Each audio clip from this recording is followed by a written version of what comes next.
Il bando Innovation Lab nasce nel 2019 dopo delle ricerche durate un po' di anni, dove abbiamo fatto delle indagini per capire quali erano i bisogni dei comuni nell'ambito del digitale. Quindi nel marzo del 2019 viene lanciato questo bando che ha visto la nascita di 10 Innovation Lab e più di 150 palestre digitali. Sono veri e propri luoghi fisici dislocati su tutto il territorio della regione, sono coperte quasi tutte le province venete, e in questi luoghi i cittadini possono accedervi per ottenere informazioni ma anche supporto in tutte quelle materie che riguardano l'ambito digitale. Sono anche spazi dove vengono organizzati degli eventi di ampio respiro come gli hackathon o gli incontri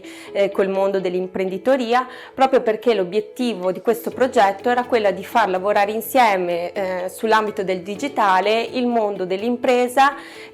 la pubblica amministrazione e i cittadini. Questo progetto ha avuto un grosso successo, tant'è che poi è stato anche rifinanziato e sono nati altri 3 nuovi Innovation Lab con le connesse palestre digitali e adesso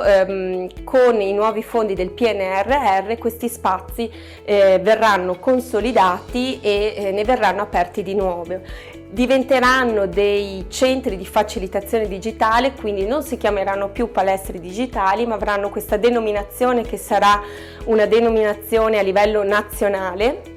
che ci permetterà insomma di essere individuati su tutto il territorio e che offrirà gli stessi servizi, sempre